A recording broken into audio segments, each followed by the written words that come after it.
Good morning, boys and girls. My name is Miss Hillary and I am your host. This is your teacher, Miss Cartessa. Today we will learn about animals and food grown on a farm. Today's lesson is titled The Little Red Hen. By the end of today's lesson, we will be able to identify wheat as a crop grown on farms for use as food. We will identify bread as a product of wheat and sequence the seasonal rhythm of planting, growing, and harvesting. So let's get started. But before we get started, let's review what we've already learned about hens and chickens. But let's sing the hen version of Old MacDonald's Farm. Are you ready? All right. Old MacDonald had a farm, E-I-E-I-O.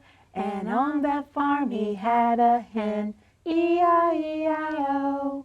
With a cluck cluck here and a cluck cluck there, here a cluck, there a cluck, everywhere a cluck cluck. Old MacDonald had a farm, E-I-E-I-O. All right, so let's talk about what we've learned so far about chickens. We did learn that chickens live in a coop and chickens do not fly. We learned that chickens eat feed, corn, wheat, and oats. We learned that male chickens are called roosters. Female chickens, or hens, lay the eggs. We talked about food that comes from chicken, such as eggs, fried chicken, barbecue chicken, chicken wings, chicken tenders, chicken nuggets, and chicken fingers. Sounds scrumptious. We also talked about farmers planting crops to use as food. Now, also today we will hear a fictional or make-believe story about a hen. And of course, you know the story already. It's called The Little Red Hen.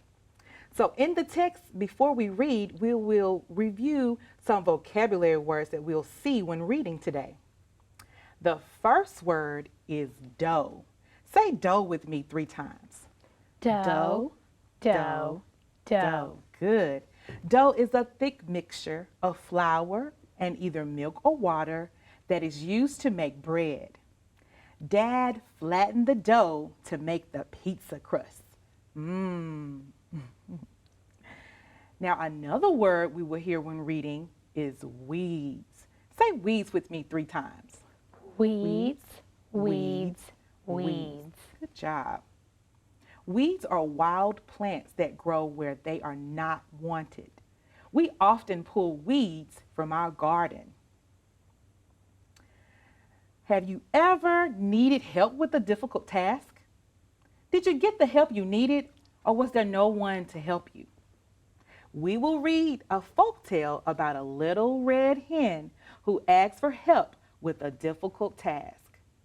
Now I want you to listen carefully to find out if she will get the help that she needs.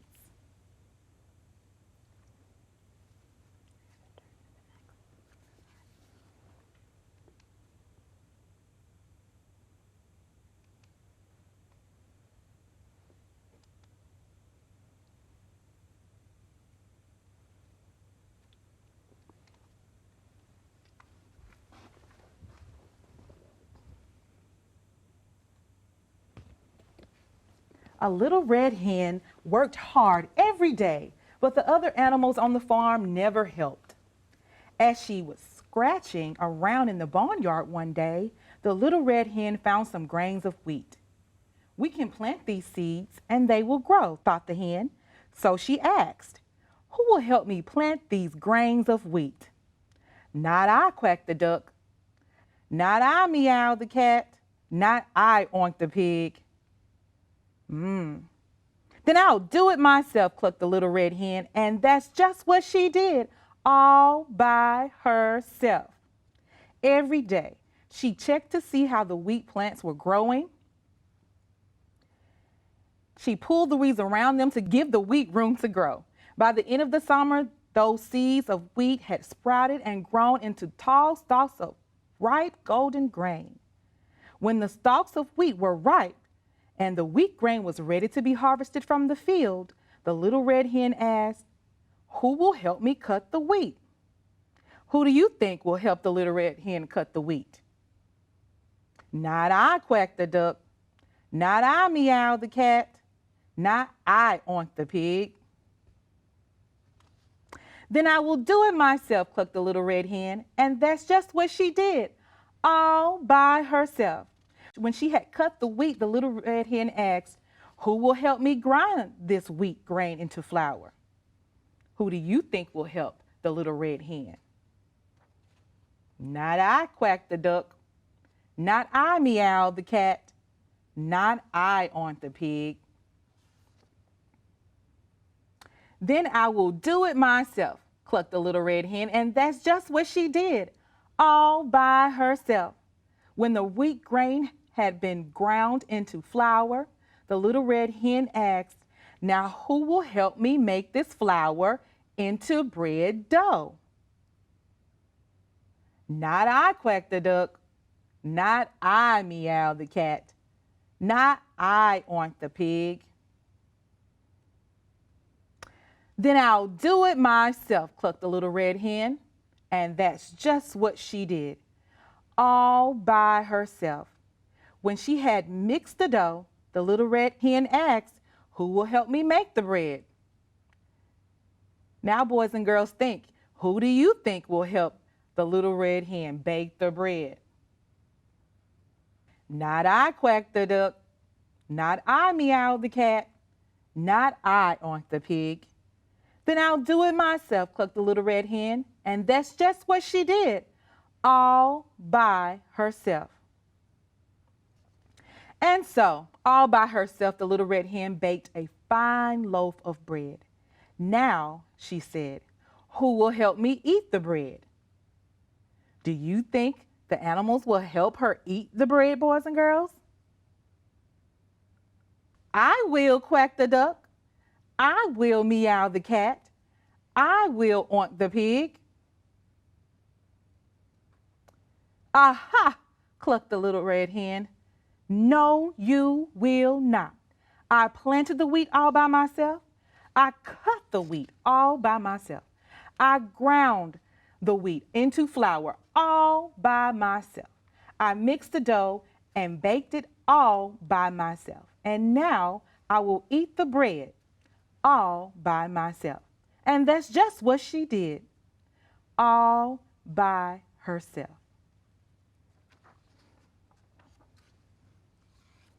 Wow, that was a great story. So did you find out if the little red hen got the help that she needed? So I'm going to ask you some questions about the story, and Miss Hillary will help us, okay? So, Miss Hillary, what crop does the little red hen use to make the bread? To make the bread, the little red hen used the crop wheat. That's right, she used the crop wheat. Very good. Now, what do the duck, the cat, and the pig want to help her do? If I remember correctly, I think the duck, the cat, the pig, they want to help her eat the bread. Right, but did they help her cut the bread? No, they sure didn't. Did they help her mix the dough? No, but they would like to help eat, right? Yes, ma'am. Now, I want to know, why does the little hen not let the other animals eat the bread?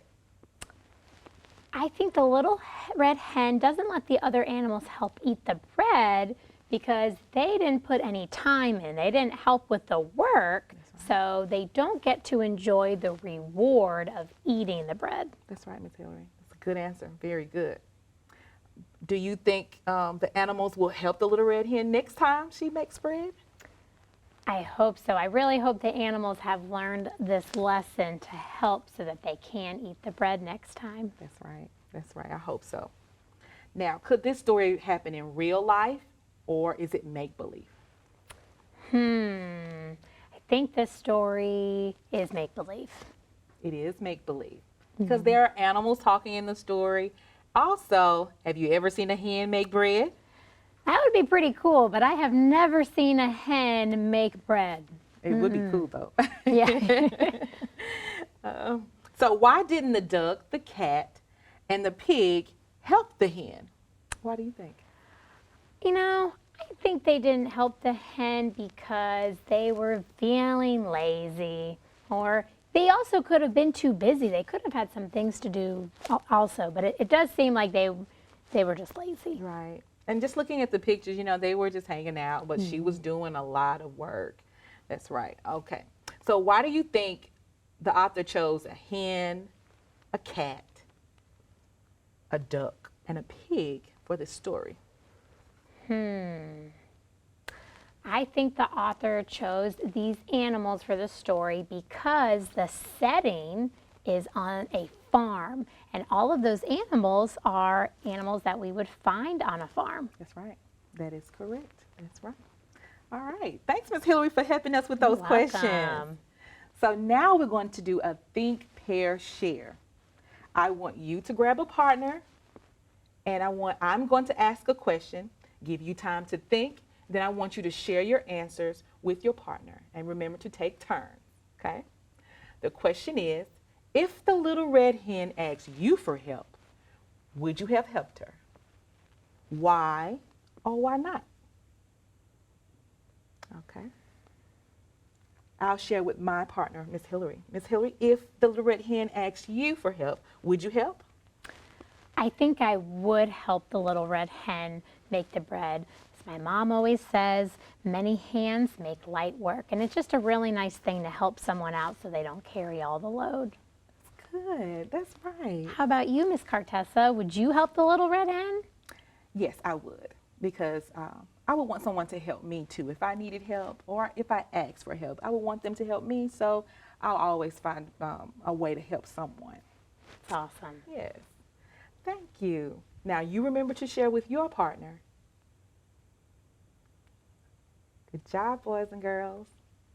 All right, it was exciting to read about the little red hen today and the farm animals. Now, when we were reading, we heard, when the stalks of wheat were ripe and the wheat grain was ready to be harvested from the field, the little red hen asked, who will help me cut the wheat? Say the word ripe with me 3 times. Ripe, ripe, ripe. Good. If something is ripe, it is a fruit or a vegetable or grain that is ready to be harvested or eaten. I could tell the banana was ripe because it was a bright yellow. Can you think of any fruit or vegetables that are not good to eat unless they are ripe? Tell me about it. Use the word ripe when you tell about it. Miss Hillary, can you think of any fruit, vegetable, or grain that has to be ripe before it is eaten? I think one fruit that has to be ripe before you eat it is an apple. It can be very, very hard and sour if it's not ripe. Good. And I feel the same way. I feel like plums should be ripe. They're at their best when they're really sweet. Oh, really sweet. Juicy. I love fruit and Yes. all types of fruit and vegetables. So share your fruit, vegetable, or grain. Good job, boys and girls. All right. Now let's do a making choices activity. I'm going to show you some objects found on a farm. I want you to decide which one a farmer needs to check to ensure that it is ripe. So try to remember to answer in complete sentences and use the word ripe when you tell about it, okay? So Miss Hillary and I will do the first one for you. I have a picture of an ear of corn and a tractor. Which one needs to be ripe before it is eaten? The corn needs to be ripe. That's right, the corn. How did you figure that out, Miss Hillary? Because a tractor is a vehicle. It can't be ripe. It's a machine. Right, and my mom has never served a tractor for dinner before. Okay. That's one way, but we know that corn has to be ripe before it is eaten. That's very good, Miss Hillary. All right, let's try this one. Eggs, or strawberries? The strawberries need to be ripe. Oh, what made you come to that conclusion? Because strawberries are fruits and eggs come from hens. They lay them, so they don't need to be ripe before you eat them. That's right. Good job. All right, our next picture is a calf and pumpkins. Which one needs to be ripe before it is eaten? The pumpkin needs to be ripe before it is eaten. Good. You don't want to eat it before or let it be too ripe. It has to be just right when it's eaten. And the Just right. calf, I know we're not going to eat the calf when it's ripe. No, I don't think a calf can be ripe, No, can it? No. Okay. On this picture, we have a watermelon and a barn. Ooh. The watermelon has to be ripe before it is eaten. I love watermelon. It's so good and juicy when they are ripe. And I remember you telling us, Miss Cartessa, a barn can't be ripe because that's where the farmer stores all the tools and that's where many of the animals live. That's It right. doesn't work with ripe. That's right, Miss Hillary. Thank you for reminding us of that. Thank you. All right, last picture we have is what are of tomatoes and hens. Hens. The tomatoes need to be ripe. That's right. That's right. The tomatoes need to be ripe. But I do know some people that like to eat their tomatoes green. Especially fried green tomatoes. That's an Yes. exception to the That rule. is an exception. Good. But they are at their best when they're bright red and juicy and ripe. Good. Thank you, boys and girls. Okay, now we are going to do one more activity where we're going to retell the story. I want to see how well you remember the story, okay? So I'm going to show you some pictures and we'll place them in the correct order. All right? So the first picture I have is of the little red hen making dough. She's making and mixing the dough, okay? The next picture I have is of the little red hen cutting the wheat. The next picture I have is of the little red hen slicing the bread. Well, she has sliced the bread. And you can see the other animals smelling that freshly made bread. Now that it's warm. Put some butter on it. I bet it tastes delicious. So we have the pictures of the little red hen mixing the dough, cutting the wheat, and slicing bread. Which one do you think happened first, boys and girls? What you think about it? And Miss Hillary will help us. So which one do you know happened first, Miss Hillary? I think the first thing that happened was the little red hen went and cut the wheat. That's right, she did. She cut the wheat first. Okay, so what did she do next? Did she slice the bread or did she mix the dough?